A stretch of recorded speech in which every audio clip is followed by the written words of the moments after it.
mengenai suatu peristiwa hukum ya, res patent itu dalam dunia keperdataan ya, kita kenal disebut dengan dapat dibatalkan dan batal demi hukum ya. Ini simpel juga, tapi banyak yang datang sama saya, Pak, apakah pelaksanaan ataupun eksekusinya itu membutuhkan langsung, tidak perlu lagi fiat pengadilan, dan apakah tidak perlu lagi proses judicial yang disebut dengan justisial ya, proses pengadilan tadi, apakah langsung saja?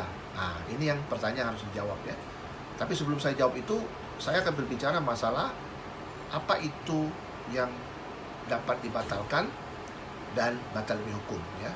Dalam ketentuan hukum perdata itu ada pasal 1320, ada unsur subjektif, ada unsur objektif ya. Profesor Subekti jelas dalam bukunya itu beliau menyebutkan bahwa ada unsur subjektif, yaitu orang harus cakap, bekuang befuk ya, harus dewasa dan cakap melakukan tindakan hukum, rash handling.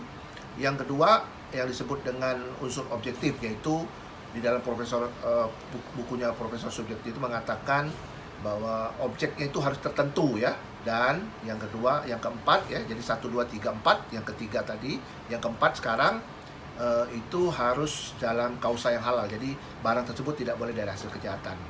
Nah, pertanyaannya, kapan yang disebut dengan dapat dibatalkan dan batal demi hukum? Apabila tidak terpenuhinya unsur subjektif, contoh misalnya yang konkret ya, melakukan perjanjian dengan orang sakit, orang yang sudah sepuh, orang yang masih dalam keadaan bawah umur, ataupun orang-orang yang onder kuratil ataupun yang disebut dengan perwalian ya. Ini tidak bisa dilakukan perbuatan hukum. Kalau ini dilakukan, maka ini dapat dibatalkan. Yang kedua, kapan itu yang disebut dengan batal demi hukum? Apabila unsur objektif itu tidak terpenuhi. Contoh misalnya katakanlah jual beli mobil Innova, kan Innova di Indonesia ini kan mungkin ada jutaan kan, mesti disebut sasisnya nomor berapa, kerangkanya nomor berapa, plat nomornya apa, tahun berapa keluaran, dan lain sebagainya, harus spesifik gitu ya kan. Apalagi objek yang dari perjanjian itu dari kejahatan, kausa yang tidak halal gitu loh. Ini yang disebut dengan batal demi hukum.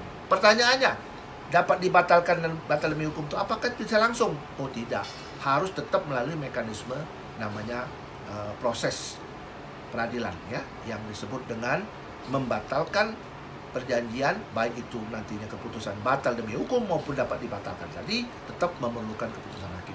Demikian penjelasan dari saya, mudah-mudahan ini bermanfaat. Terima kasih, sukses.